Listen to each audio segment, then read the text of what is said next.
धूर्त साधु कहानी अगर अच्छी लगे तो सब्सक्राइब करें, बेल आइकन का बटन दबा दें और लाइक कर दें। एक शहर में पुलिस ने सभी चोरों की नाक में दम कर दिया था। सारे चोर एक के बाद एक पकड़े जा रहे थे।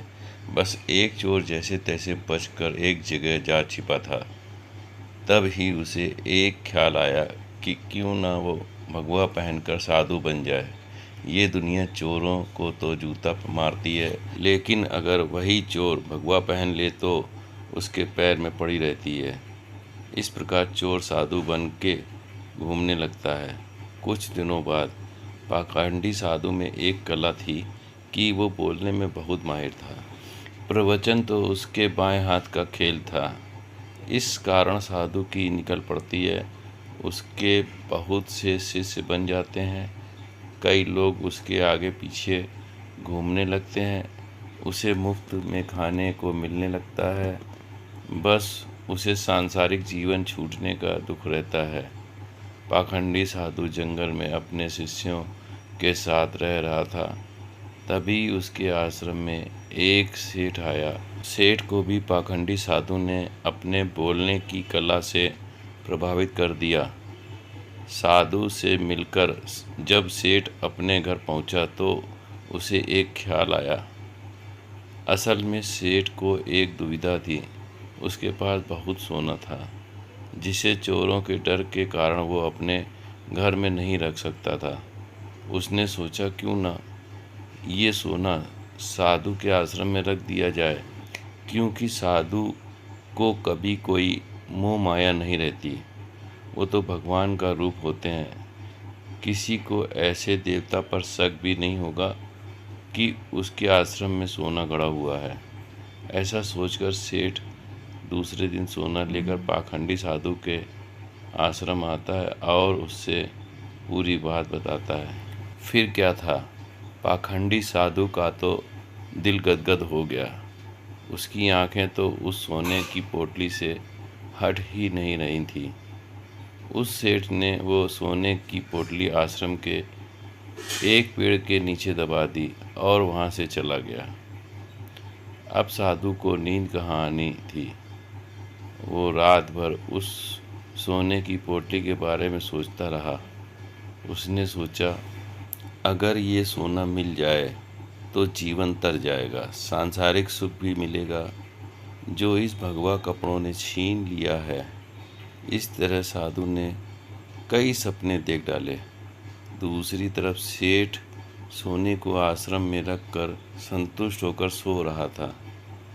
कुछ समय बीतने पर साधु ने एक योजना बनाई।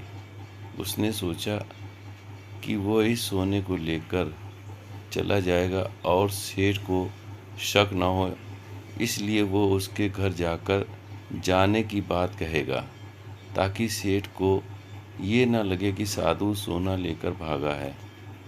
अगले दिन साधु सेठ के घर जाता है। सेठ के पास एक व्यापारी बैठा रहता है। साधु को आता देख सेठ खुशी से झूम जाता है और कई पकवान बनाकर खिलाता है। साधु सेठ को अपने जाने की बात कहता है। इस पर सेठ दुखी होकर उसे रोकता है, किंतु साधु कहता है कि वो एक सन्यासी है, किसी एक जगह नहीं रह सकता। उसे कई लोगों को मार्गदर्शन देना है। ऐसा कहकर साधु बाहर निकलता है और जानबूझकर सेठ के घर का एक तिनका उठा ले जाता है। थोड़ी देर बाद साधु वापस आता है, जिसे देख सेठ वापस आने का कारण पूछता है। तब साधु कहता है कि आपके घर का यह एक तिनका मेरी धोती में लटक कर मेरे साथ जा रहा था, वही लौटाने आया हूँ। सेठ हाथ जोड़कर कहता है, इसकी क्या ज़रूरत थी। तब साधु कहता है, इस संसार की किसी वस्तु पर साधु का कोई हक नहीं है। फिर अपनी बातों से वो सेठ को मोहित कर देता है और वहाँ से निकल जाता है। यह सब घटना सेठ के पास बैठा व्यापारी देखता है और सेठ से पूछता है कि कौन है ये साधु। तब सेठ उसे पूरी बात बताता है। जिसे सुनकर व्यापारी जोर से हंसने लगता है। सेठ हंसने का कारण पूछता है। तब व्यापारी उससे कहता है, तुम मूर्ख हो, वो पाखंडी तुम्हें लूट कर ले गया। जिस पर सेठ कहता है, कैसी बात करते हो, वो एक संत है, बहुत ज्ञानी है। व्यापारी कहता है, अगर तुम्हें अपना सोना बचाना है तो उस जगह चलो जहाँ सोना दबाया था। सेठ उसे वहाँ लेकर जाता है और खुदाई करता है, लेकिन उसे कुछ नहीं मिलता। वो रोने लगता है। तब व्यापारी उससे कहता है, रोने का वक्त नहीं है, जल्दी चलो, वो साधु दूर नहीं गया होगा। सेठ और व्यापारी पुलिस को बोलते हैं और पुलिस उस पाखंडी साधु को ढूंढ लेती है। तब सभी को पता चलता है कि वास्तव में यह कोई सिद्ध बाबा नहीं, एक चोर था जिसने अपनी बोलने की कला का इस्तेमाल कर कई लोगों को लूटा था। पुलिस से बचने के लिए भगवा पहन लिया था। सोना मिलने के बाद सेठ की जान में जान आती है।